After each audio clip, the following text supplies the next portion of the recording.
Bonjour tout le monde et bienvenue dans cette vidéo critique consacrée à la bêta de Star Wars Battlefront 2. Téléchargeable pour tous le 6 octobre sur PC, PS4 et Xbox One, le lancement de cette dernière n'a pas été simple car en effet de nombreux problèmes ont été rencontrés par certains joueurs, dont moi. Par exemple, de nombreux freezes sont venus interrompre mon plaisir de découvrir cette bêta, mais heureusement, ces problèmes ont été rapidement réglés par les équipes de DICE, donc un grand merci à elles. Mais maintenant, venons-en au fait, qu'est-ce que nous offre cette bêta? Eh bien déjà un accès à 3 modes de jeu multijoueurs différents. L'assaut galactique qui se déroule sur Tid, la capitale de Naboo, dans laquelle s'affrontent droïdes et soldats clones. Nous avons également droit à un mode assaut de chasseurs qui a le mérite de recanoniser les chantiers navals de Fondor, sur lequel s'affrontent donc évidemment l'Empire et l'Alliance rebelle. Et enfin le dernier mode auquel nous avons pu jouer est dénommé Strike et le but de ce mode qui se joue en 8 contre 8 est de récupérer un artefact et de le protéger afin de l'emmener jusqu'à son point d'extraction. Nous allons maintenant aborder de manière générale ce que j'ai pensé du multijoueur proposé par cette bêta. On voit donc dans ce jeu la volonté des développeurs à nous pousser à jouer l'objectif,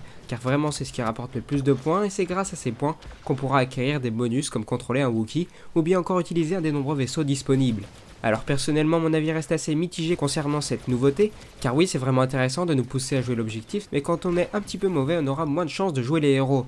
Donc pour moi l'ancien système était également intéressant, mais il relevait un peu trop de l'aléatoire à mon goût. Et une autre nouveauté d'ailleurs, c'est le système de rechargement que je trouve quand même vachement plus intéressant que dans le premier, et qui nous fait perdre beaucoup moins de temps. Et je trouve donc que ça c'est une super innovation. Le mode assaut de chasseur quant à lui, bien que moins éclatant que le premier, et ce c'est certainement dû à l'absence de bots dans les instances, reste beaucoup plus immersif que son prédécesseur. Car déjà on se retrouve dans l'espace et mon dieu que ça fait du bien de voir des combats entre X-Wing et chasseur taille dans l'espace, mais de plus l'immersion est renforcée par une nouvelle interface qui a été repensée afin de mieux s'intégrer dans le décor.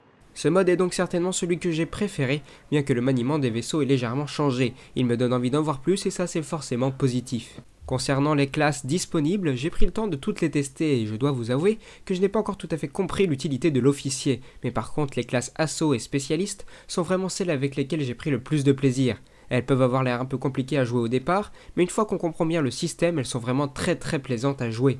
Et en plus, chose qui m'a marqué, le fait d'avoir des jumelles pour indiquer la position des ennemis dans la classe spécialiste est vraiment une super trouvaille, car ça permet aux gens n'ayant pas un niveau très élevé de se sentir utiles à leur équipe. On aide nos partenaires à voir où sont les ennemis, et nous on récolte des points, donc tout le monde y trouve son compte, et ça c'est parfait. Enfin, un dernier détail, l'ambiance sonore du jeu est encore une fois excellente, que ce soit les tirs de laser ou bien les explosions de grenades, tout est parfait. Mais quand même, la musique manque cruellement dans ce jeu. Quand on sait que les films regorgent de musiques plus épiques les unes que les autres, c'est quand même vachement dommage. Et la majorité des musiques proposées sont juste des remixes des thèmes que nous connaissons déjà. Et comme la majorité des remixes des musiques excellentes, on est forcément déçu à l'arrivée. Enfin bref, la bêta nous offre également un mode solo dans lequel plusieurs scénarios seront disponibles.